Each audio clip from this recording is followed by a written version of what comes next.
அனைவருக்கும் வணக்கம். புதிதாக பொறுப்பேற்றிருக்கின்ற இந்த புதிய அரசில் அரசு வழக்கறிஞர்கள் பணி நியமனத்தில் முறைகேடு நடந்திருப்பதாக குற்றச்சாட்டு எழுந்திருக்கிறது.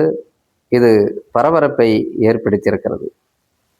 அந்த கட்சியினுடைய வழக்கறிஞர் ஒருவரே இந்த பணி நியமனத்தில் முறைகேடு நடந்திருக்கிறது. அதோடு 3 லட்சம் முதல் 30 லட்சம் வரை பணப்பரிமாற்றம் நடந்துதான் இந்த பணி நியமனம் நடந்திருக்கிறது என்று குற்றஞ்சாட்டி உயர்நீதிமன்றத்தில் வழக்கு ஒன்றை தாக்கல் செய்திருக்கிறார். அவருடைய பெயர் ஞானசௌந்தரி என்பவர். அதாவது புதிதாக பொறுப்பேற்றிருக்கின்ற இந்த தமிழக வெற்றி கழக ஆட்சி, விஜய் தலைமையிலான ஆட்சியானது வெளிப்படைத்தன்மையோடு நாங்கள் இருக்கிறோம் என்று சொல்லிதான் இப்பொழுதெல்லாம் அமைச்சர்களிலிருந்து அனைவரும் பேசிக்கொண்டிருக்கிறார்கள்.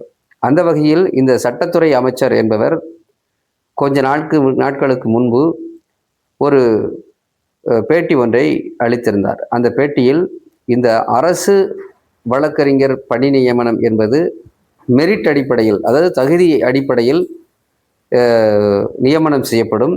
இந்த விவகாரத்தில் முறைகேடு எதுவும் நடக்காது, ஏற்கனவே இருந்த அரசு பின்பற்றியது போல நாங்களும் பின்பற்ற மாட்டோம் என்று ஒரு உத்தரவாதம் ஒன்றை அந்த பேட்டியின் மூலம் சொல்லியிருந்தார். ஆனால் அதற்கு மாறாக இந்த நிகழ்வானது நடந்திருக்கிறது.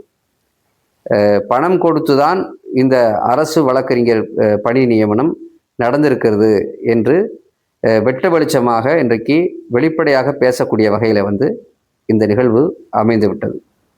இந்த விவகாரம் குறித்து வழக்கறிஞரிடத்திலே நாம் விசாரித்த போது அந்த வழக்கறிஞர்கள் என்ன சொன்னாங்க அப்படின்னா, 30ஆம் தேதி வரைக்கும் விண்ணப்பிக்கலாம் என்று சொல்லப்பட்ட நிலையில் 30ஆம் தேதி அன்றே அரசு வழக்கறிஞருக்கான பணி நியமன அந்த லிஸ்ட்டு வெளியாகிவிட்டது.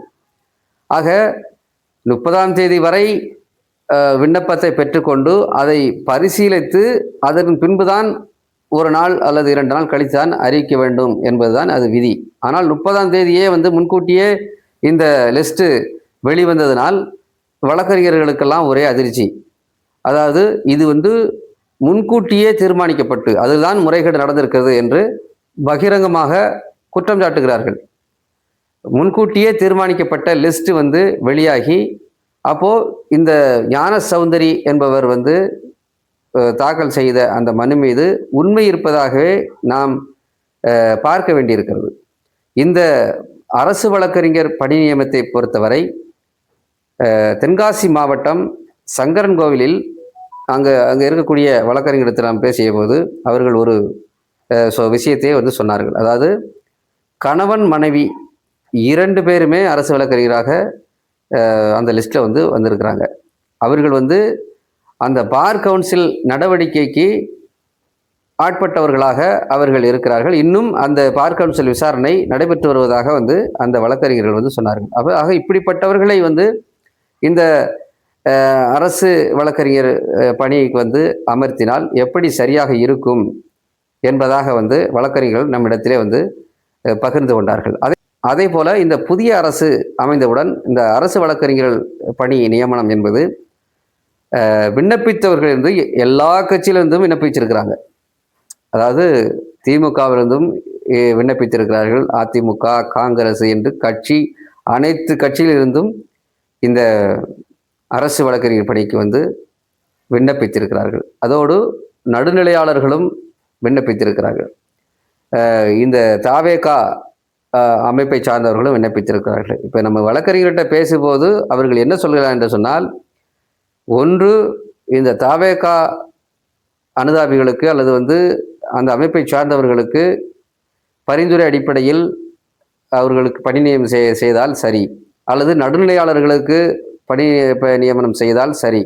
ஆனால் இன்னொரு கட்சியில் பயணிக்கக்கூடியவர்களையும் இந்த அரசு வழக்கறிஞர் பணியில் அமர்த்தியிருக்கிறார்கள் என்ற ஒரு அதிர்ச்சிகரமான குற்றச்சாட்டை வச்சிருக்கிறாங்க.